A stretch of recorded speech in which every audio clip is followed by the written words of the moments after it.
arrêté de chanter dans le village depuis que le tambour sacré annonce à l'orage. Depuis les nombreux conseils des vieux sages et les rituels des marabouts au bord du rivage.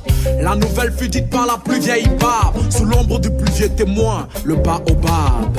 Notre souverain roi est malade, prions pour lui, car le malheur jamais ne tarde. De frapper à la porte de l'inconnu, mais de sa majesté le roi, qui de nous l'aurait cru?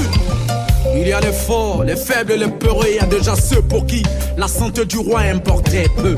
Il y a ceux qui craignent pour la population et ceux qui déjà sucent le son de la succession.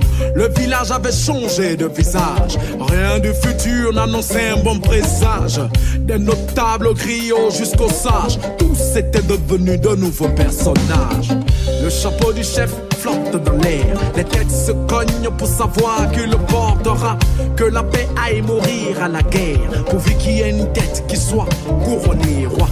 Le chapeau du chef flotte dans l'air, les têtes se cognent pour savoir qui le portera.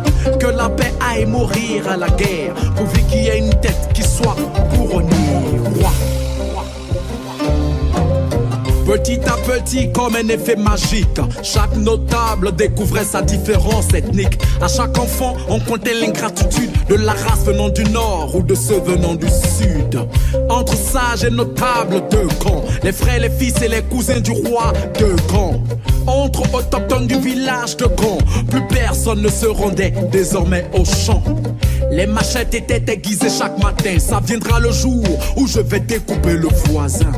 Même mourant le roi demandait des fois comment va le peuple, comment vont les villageois. Sages et notables répondaient d'une même voix: tout va pour le mieux, il se porte bien mon roi. Nos récoltes seront bonnes cette année, même si ça fait 3 mois qu'aucune pluie n'est tombée. Le chapeau du chef flotte dans l'air, les têtes se cognent pour savoir qui le portera.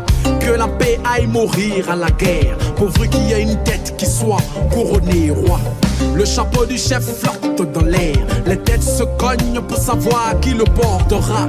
Que la paix aille mourir à la guerre, pourvu qu'il y ait une tête qui soit couronnée roi. Le problème d'un roi est la distance entre la vérité reçue et ce que le peuple pense de lui. Malgré la tension qui devenait immense, c'est sur les mêmes mélodies que le griot du roi danse. Le miel attire les mouches, la pourriture aussi. La royauté attire du monde, mais la chute aussi. Les riches ont fait partie, femmes et enfants. Dans le village, il ne restait que les familles des pauvres gens. Victimes innocentes des manigances, si proches d'un futur teinté de violence.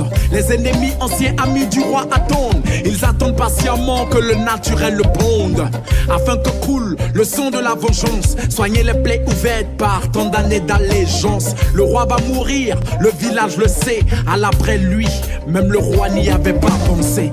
Le chapeau du chef flotte dans l'air, les têtes se cognent pour savoir qui le portera. Que la paix aille mourir à la guerre, pourvu qu'il y ait une tête qui soit couronnée roi. Le chapeau du chef flotte dans l'air, les têtes se cognent pour savoir qui le portera.